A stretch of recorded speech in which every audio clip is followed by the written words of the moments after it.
بني لا تشرك بالله. وقال الله في مقام آخر ربنا هب لنا من أزواجنا وذرياتنا قرة أعين وجعلنا للمتقين إماما. وفي رواية مر النبي صلى الله عليه وسلم على أطفال يلعبون فقال لهم السلام عليكم يا صبيان.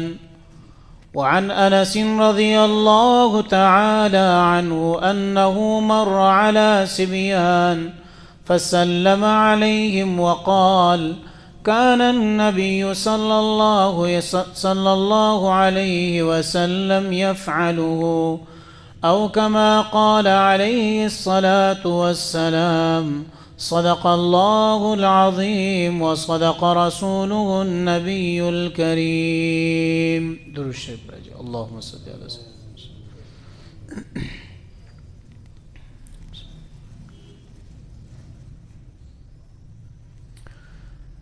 محترم بھائیو، دوستو، بزرگوں،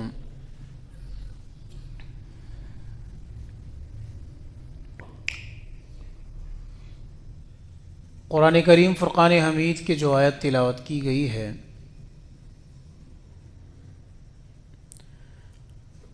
اس میں حضرت لقمان علیہ السلام کا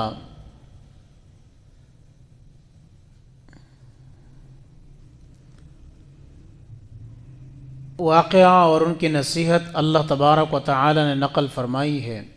کہنا لگا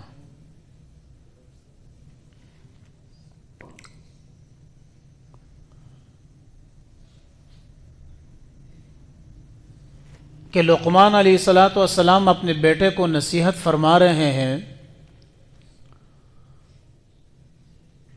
وَإِذْ قَالَ لُقْمَانُ لِابْنِهِ وَهُوَ يَعِظُهُ يَا بُنَيَّ لَا تُشْرِكْ بِاللَّهِ. اے میرے بیٹے، اللہ کے ساتھ کسی کو شریک مت کرنا. ان الشرک لظلم عظیم، کیونکہ شرک سب سے بڑا ظلم ہے.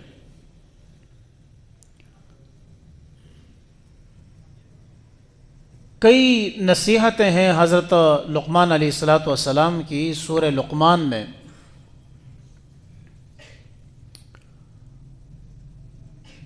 سوال یہ اٹھتا ہے کہ اللہ رب العزت نے ان نصیحتوں کو نقل کیوں فرمایا قرآن کریم میں؟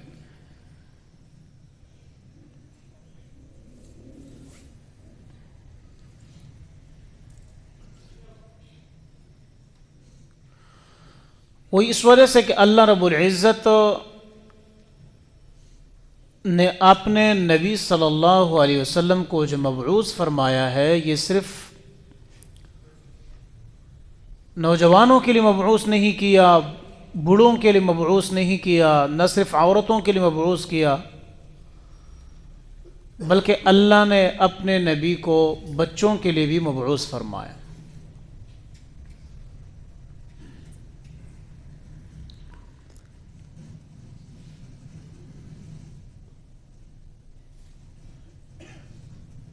ہمارے ہاں درس قرآن ہوتا ہے پیر منگل بدھ کو. گزشتہ جمعہ میں نے یہ کہا تھا کہ بچوں کو بھی درس میں لے کے آیا کریں. کافی بچے آنے لگے، لیکن ایک صاحب ہے درس میں بیٹھتے ہیں، بزرگ ہمارے بڑے بھی ہیں، ان نے ایک بچے کا واقعہ سنایا کہ ایک بچہ باہر گیٹ کے پاس دوسرے بچے کو کہہ رہا تھا کہ کل آپ نے درس قرآن میں آنا ہے. چھوٹے بچے. اچھا، بہترین اسلوب دعوت اس بچے نے اختیار کیا. وہ فرماتے ہیں وہ صاحب کہنے لگے کہ وہ اس کو کہہ رہا ہے کہ کل آپ نے درس قرآن میں آنا ہے، دیکھ لینا کتنا مزہ آپ کو آتا ہے. اس نے کہا بھائی مجھے پھر آپ پتنگ بنا کر، وہاں کہنے لگا کہ اگر آپ درس قرآن میں آئے نا تو میں آپ کو پتنگ بنا کے دوں گا. اندازہ لگا رہے ہیں بچوں کے دعوت کا اسلوب کا، کہ اگلے بندے کو وہاں سے پک کرنا ہے جہاں اس کی کمزوری ہے۔ تو اس بچے نے کہا ٹھیک ہے، پھر میں درس میں آؤں گا۔ تو صاحب کہتے ہیں کہ اگلے دن میں نے دیکھا کہ وہ درس قرآن میں دونوں بچے آ چکے تھے۔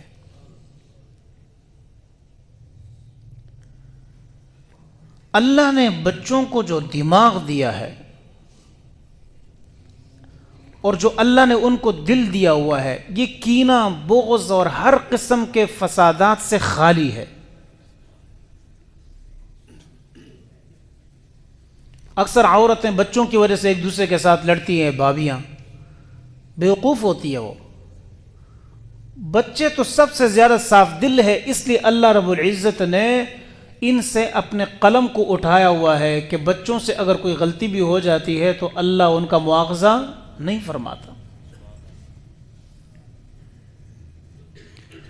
لیکن سوال یہ ہے کہ یہ بات جب میں نے اپنے بہت ہی بزرگ بڑے ہمارے محترم ہیں ڈاکٹر ظفر صاحب، ان سے میں نے ذکر کی تو انہوں نے بڑی عجیب بات کی۔ انہوں نے کہا مفتی صاحب ایک بات میں کہوں؟ میں نے کہا جی۔ کہتے ہیں کبھی آپ نے اس پہ بیان کیا ہے بچوں کے سامنے کہ ہمارے نبی آپ کے بھی تھے؟ میں نے کہا نہیں۔ کہتے کبھی اس پہ بات کر لیجئے گا کہ ہمارے نبی بچوں کے بھی ہیں، اور بچوں کے لیے کیسے ہیں ہمارے نبی؟ بچوں سے مراد کیا ہے؟ چھوٹے سے لے کر بلوغت تک ان بچوں کے لیے نبی علیہ الصلوۃ والسلام کیسی زندگی لے کر آئے ہیں، یہ ان کے سامنے بتائیں۔ اس لیے اس موضوع پر بات ہوگی۔ اللہ رب العزت سے دعا ہے کہ اللہ ہم سب کو سننے کی اور ہم سب کو عمل کرنے کی توفیق عطا فرمائے۔ عرب میں یہ تھا کہ بچوں کے ساتھ محبتیں نہیں کی جاتی تھی، اور بچوں کو لاڈ نہیں کیا جاتا، ان کو گود میں نہیں اٹھایا جاتا تھا۔ عربوں میں یہ ایک خاص مشہور تھی، وہ اپنے آپ کو برا سمجھتے تھے کہ بچوں کو گود میں لے۔ نبی علیہ الصلوۃ والسلام نے سب سے پہلے اس اسلوب کو ختم فرمایا۔ اس لوگوں میں جو ایک مشہور ایک رواج بن چکا تھا، آپ صلی اللہ علیہ وسلم نے یہ ختم فرمایا۔ کیسے ختم فرمایا؟ آپ نے حضرت حسن کو اٹھایا اور ان کو اٹھا کر آپ صلی اللہ علیہ وسلم کو بوسہ دے رہے تھے، تو اقرع بن حابس بیٹھا ہوا تھا، کہنے لگے کہ آپ ان کو گود میں اٹھا رہے ہیں، میرے 10 بچے ہیں، میں نے آج تک کسی کو گود میں نہیں اٹھایا۔ تو حضور علیہ الصلوۃ والسلام نے فرمایا کہ جس کے دل سے اللہ رحم چھین لے تو میں کیا کر سکتا ہوں۔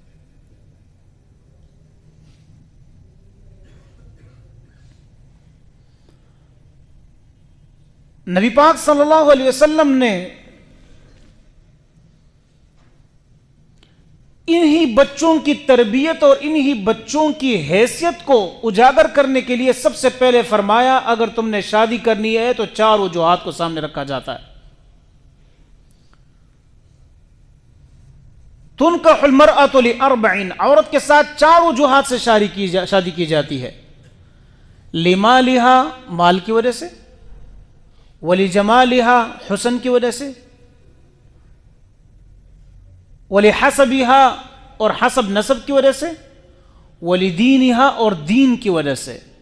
آپ نے فرمایا تم دین کی وجہ سے ان کے ساتھ شادیاں کر لو، یہی انسان کے لیے سب سے بہترین طریقہ ہے کہ سب سے پہلے جن بچوں کی ایک انسان کی نسل پیدا ہو رہی ہے ان کے لیے جو انتخاب ہو وہ ایک بہترین ماں کا ہو، کیونکہ ماں ہی تربیت کرتی ہے بچوں کی۔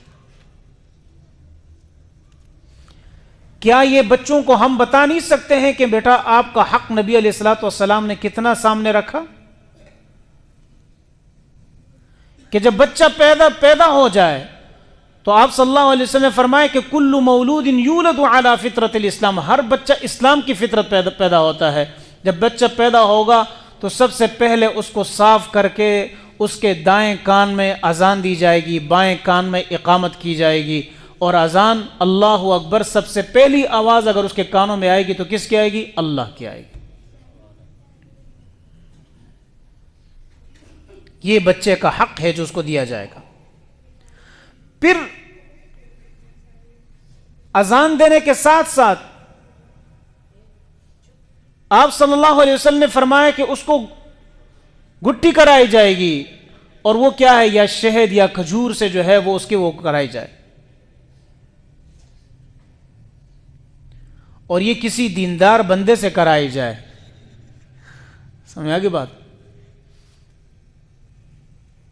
ایک صاحب ہے تو انہوں نے شکایت کی کہ میری بیٹی بہت زیادہ شرارت کرتی ہے اور ابھی بڑی ہو گئی ہے لیکن لڑتی بہت زیادہ ہے اپنے ہسبینڈ سے، 24 گھنٹے اپنے خاوند سے لڑتی رہتی ہے۔ انہوں نے کہا میری بیٹی ہی کی غلطی ہے، مجھے پتہ ہے ان کی غلطی ہے، بس 24 گھنٹے لڑتی رہتی ہے کوئی بہانہ بنا کر۔ تو میں نے ان سے کہا کہ جب وہ پیدا ہوئی تھی تو آپ نے وہ کس سے کرائی تھی گٹی، کس سے کروائی تھی؟ ایک دم چھونک پڑا یوں، ہاں کہتے۔ میں نے کہا کیا ہوا؟ کہتے اس کی ایک پھپھی ہے اس سے کروائی تھی۔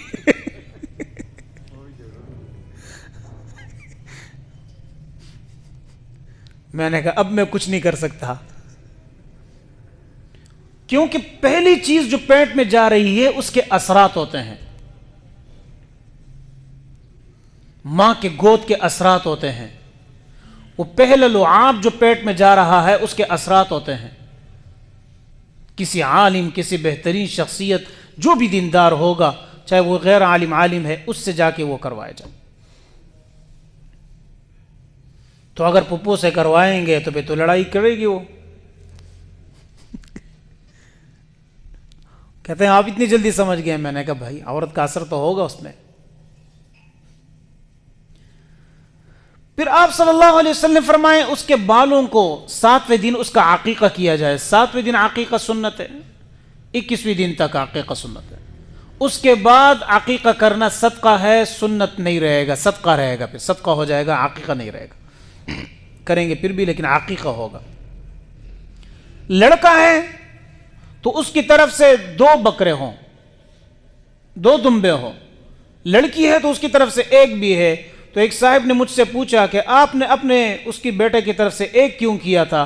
تو میں نے اس کو کہا کہ حضور علیہ الصلوۃ والسلام نے حضرت حسن کی طرف سے 1 کیا تھا۔ کہتے بڑے تیز مولوی ہو، ایک کی روایت اپنے لیے رکھی ہوئی ہے اور 2 کی روایت ہمارے لیے رکھی ہوئی ہے۔ اگر لڑکا ہے اور کسی کی وہ نہیں استطاعت، وہ 1 بھی کر سکتا ہے، 1 حصہ بھی کر سکتا ہے۔ یہ بچے کا حق ہے، کاش ہم سمجھ میں آ جائے۔ پھر ان کے بالوں کو گنجا کر کے جتنی اس کی جو ہے وہ وزن ہے اس کے برابر جو ہے، چاندی کے برابر قیمت جو ہے وہ دی جائے، صدقہ کیا جائے۔ وہ بچہ جب گروتھ میں آ جائے تو اس کو سکھانا کیا ہے، وہ ماں باپ کو دیکھ کر سیکھنا شروع کر دیتا ہے۔ ہم نے اگر ماں باپ 24 گھنٹہ فلم دیکھے، سلمان خان اور شاہ رخ خان کو دیکھے، تو بیٹا کیا کہے گا؟ وہ میں بڑا ہو کر کیا بنوں گا؟ سلمان خان بنوں گا، شاہ رخ خان بنوں گا، مشہور ہے۔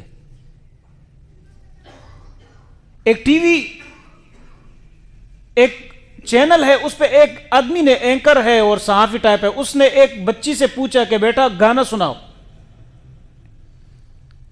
اس نے کہا میں گانا نہیں سناؤں گا، میں نعت سناؤں گی۔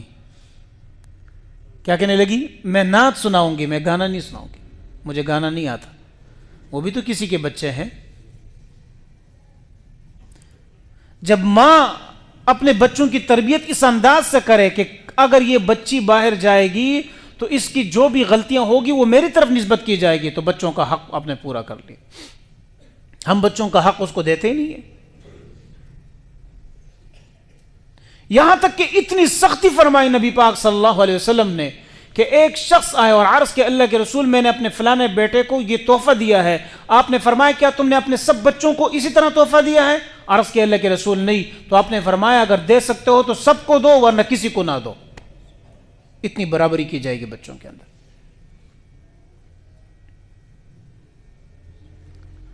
اور اللہ نے اپنے نبی پاک صلی اللہ علیہ وسلم کو جو حسن و حسین جیسے پھول دیے تھے، اس کی وجہ سے تو بچوں کا حق اور بھی سامنے آ جاتا ہے کہ آپ منبر پر بیٹھے ہوئے ہیں اور منبر پر خطبہ دے رہے ہیں اور اتنے میں حسن و حسین دونوں آتے ہیں، تو آپ صلی اللہ علیہ وسلم اتر کر ان کو اٹھاتے ہیں اور آپ فرماتے ہیں ان اللہ نے سچ فرمایا ہے انما اموالکم و اولادکم فتنہ، بے شک تمہارا مال اور تمہارے اولاد، تمہاری اولاد یہ فتنہ ہے، عورت فتنہ ہے۔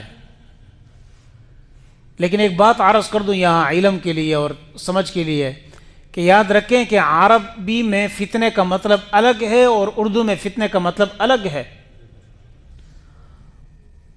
عورت بیچاری کی طرف فوراً نسبت کی جاتی ہے، وہ جا رہی ہوگی تو کوئی دیکھنے والا کہے گا یار یہ عورت بھی فتنہ ہے، وہ بورقع میں بھی ہوگی، عبایا میں ہوگی، تب بھی کہیں گے یہ فتنہ ہے۔ وہ بیچاری جاب کر رہی ہوگی، اس کی مجبوری ہوگی، یہ فتنہ ہے، دیکھو اس کو جاب نہیں کرنا، یہ تو عورت تو ہے ہی فتنہ۔ عربی میں فتنے کا مطلب الگ ہے، اردو میں فتنے کا مطلب الگ ہے۔ عورت فتنہ کا مطلب عورت جو ہے وہ کیا ہے؟ فتنہ نہیں، فساد نہیں ہے، بلکہ فتنے کا مطلب یہ ہے کہ عورت آزمائش ہے، مال آزمائش ہے، اولاد آزمائش ہے۔ آپ صلی اللہ علیہ وسلم نے حضرت حسن و حسین کو اٹھایا ہوا تھا اور ان کے جو ہے منہ سے وہ لعاب نکل کر آپ کے کپڑوں پر گر رہا تھا۔ بتائیں، یہ نانا کی محبت تھی اپنے بچوں کے ساتھ۔ کیا ہم سے یہ سوال نہیں ہوگا کہ ہم اپنے بچوں کو سکھاتے کیا ہیں؟ اتنا بڑا اثر ہوتا ہے انسان کی نیت کا۔ ایک خاتون ایک بزرگ کے پاس آئی اور کہنے لگی کہ میرے جو بھی بچہ پیدا ہوتا ہے تو پیدا ہوتے ہی مر جاتا ہے۔ انہوں نے کہا کہ اس دفعہ آپ یہ ارادہ کر لے کہ آپ کا جو بھی بیٹا پیدا ہوگا تو اس کا نام آپ محمد رکھو گی۔ کہتے انہوں نے یہ نیت کی، اللہ تبارک و تعالی نے اسی نیت محمد نام کی برکت سے اس بچے کو زندگی عطا فرما دی۔ یہ صرف اس نیت کا فرق ہے۔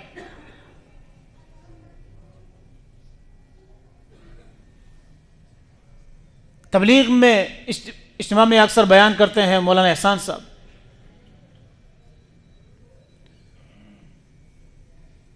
یہ بڑے بزرگان یہ اس چیز پر خاص طور پہ بچوں کے لیے وہ حقوق بیان کرتے ہیں، واضح کرتے ہیں کہ بھائی اپنے بچوں کو اگر تربیت دینی ہے تو وہ ماں کے گود سے شروع ہوگی۔ کاش کوئی خاتون سوچ لے، باپ تو باہر کماتا رہتا ہے، اور آپ ہمارا سمجھانا بچوں کا جو ہمارا سمجھانا ہے، ہم بچوں کو مار کے ساتھ سمجھاتے ہیں، حالانکہ بچے پیار کے ساتھ سمجھتے ہیں۔ مدرسوں میں بھی آپ صلی اللہ علیہ وسلم نے فرمایا جب بیٹا 7 سال کا ہو تو اس کو نماز کا حکم دو، اور جب 8 سال کا ہو جائے، 10 سال کا ہو جائے تو اس کو نماز پہ مارو۔ مارنے کا مطلب ہی تھوڑی سختی کرو ان بچوں کے اوپر۔ لیکن مارنے کا جو طریقہ ہمارے ہاں، میں نے اتنے بچوں کو دیکھا ہے کہ ان کے حقوق کی جو ہے وہ پامالی کی جاتی ہے، کہ بچوں کے حد سے زیادہ پٹائی کی جاتی ہے، مارا جاتا ہے، والدین مارتے ہیں، ماں مارتی ہے۔ اس کا قیامت کے دن سوال ہوگا، بچوں کے مارنے پر بھی قیامت کے دن سوال ہوگا۔ آپ صلی اللہ علیہ وسلم کے بارے میں حضرت انس رضی اللہ عنہ فرماتے ہیں کہ میں نے 10 سال حضور کی خدمت کی، نہ آپ نے مجھے کچھ برا بھلا کہا، نہ آپ نے زندگی بھر مجھ پر ہاتھ اٹھایا ہے، زندگی بھر آپ نے ہاتھ نہیں اٹھایا۔ اور یہاں تک کہ آپ صلی اللہ علیہ وسلم، رافع بن عمر فرماتے ہیں کہ میں ایک دفعہ پتھر مار رہا تھا، کسی کی کھجوریں تھی ان پر پتھر مار رہا تھا کھجور کو گرانے کے لیے، تو حضور علیہ الصلوۃ والسلام آئے، آپ نے فرمایا اے ادھر آؤ رافع، کیا کر رہے ہو؟ میں نے عرض کیا کہ میں پتھر مار رہا ہوں، چھوٹا بچہ تھا میں۔ آپ نے فرمایا پتھر مت مارو، جو نیچے کھجوریں گر جائے وہ اٹھا کر کھایا کر، وہ تمہارے لیے جائز ہے، پتھر مت مارو۔ اور پھر آپ نے دعا دی، اے اللہ رافع کے پیٹ کو بھر دے، یہ دعا ہے۔ ہماری مائیں اپنے گھروں میں بچوں کو بددعائیں دیتی ہے، گھر والیاں بچوں کو بددعائیں دیتی ہے، اور ان کو یہ پتہ نہیں ہے کہ اس بددعا کا اثر کب نکلے گا، ان کو یہ بالکل علم نہیں ہوتا۔ ایک صاحب ہے اور جس کا نام سدیس ہے، شیخ سدیس جو مکہ کے امام ہے، انہوں نے اپنے ایک انٹرویو میں کہا کہ میری ماں کی ایک بہترین عادت یہ تھی کہ وہ کبھی زندگی بھر ان نے کبھی بھی دعائیں نہیں دی۔ تو کہتے ہیں کہ ایک دفعہ میں شرارت کر رہا تھا اور سخت میں شرارت ہی تھا، تو میری ماں نے مجھے بلایا اور سخت تنگ آ گئی تھی، کہنے لگا اللہ تجھے خانہ کعبے کا امام بنا دے۔ اللہ نے شیخ سدیس کو خانہ کعبہ کا امام بنا دیا۔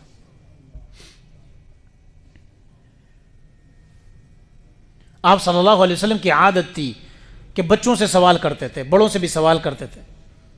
ایک دفعہ آپ نے فرمایا وہ کون سا درخت ہے جو مسلمان کے مشابہ ہے کہ وہ اس کے پتے نہیں جڑتے ہیں اور ہمیشہ جو ہے وہ پھلدار، اس میں جو ہے پھل آتا رہتا ہے، وہ کون سا درخت ہے؟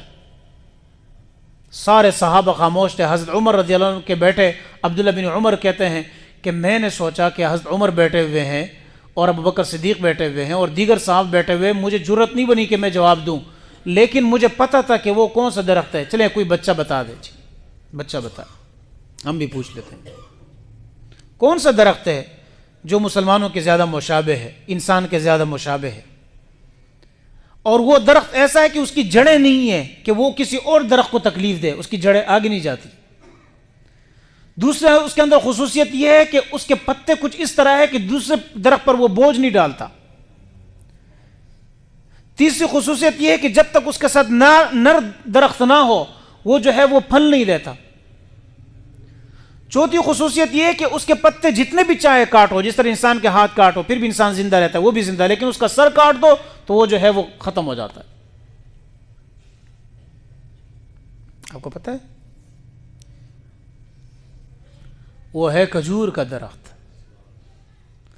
تو عبداللہ بن عمر جب گھر آئے تو حضرت عمر اپنے والد سے کہنے لگے کہ مجھے یہ پتا تھا کہ یہ کھجور کا درخت ہے لیکن مجھے شرم آئی۔ تو حضرت عمر نے کہا کہ کاش تو وہاں بتا دیتا تو تیرے باپ کا سر فخر سے بلند ہو جاتا۔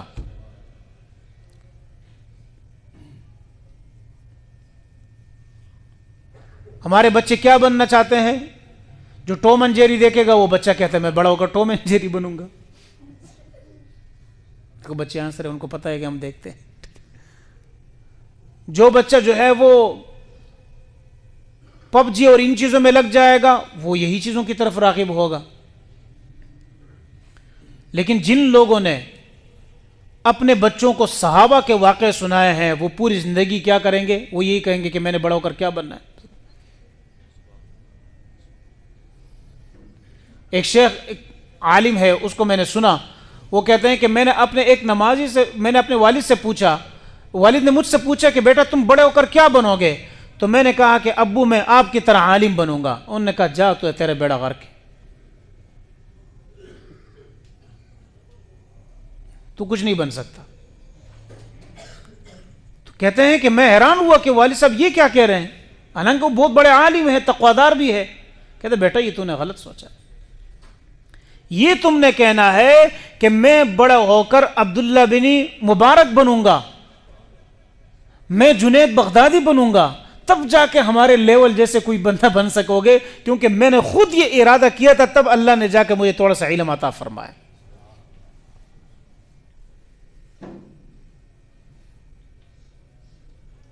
جب گھروں میں، اب سوال یہ کہ ہمارے بچے گھروں میں کس طرح تربیت پاتے ہیں؟ جب والدین گھروں میں لڑتے ہیں تو بچوں کی جو ہے کیا کر پرورش پر فرق پڑتا ہے۔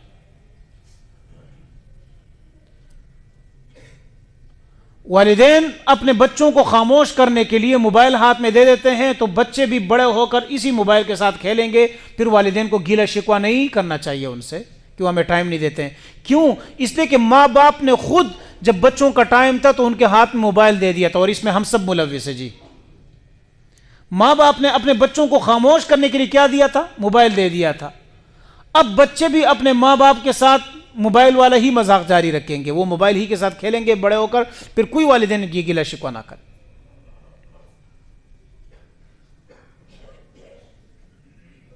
بچے اس گھر میں جو سنتے ہیں اس پر عمل کرتے ہیں۔ بہت سارے والدین ایسے ہیں کہ اپنے گھروں میں اگر ان کے دینی ماحول نہ ہو، مذہبی ماحول نہ ہو تو بچوں پر بھی اس کا غلط اثر پڑتا ہے، اور جن والدین کے گھروں میں دینی ماحول ہو بچے چاہے بڑے ہو کر بگڑ بھی جائے لیکن واپس اپنے والدین کے راستے پر چل پڑتے ہیں۔ اس لیے اپنے بچوں کو ٹائم دے جی۔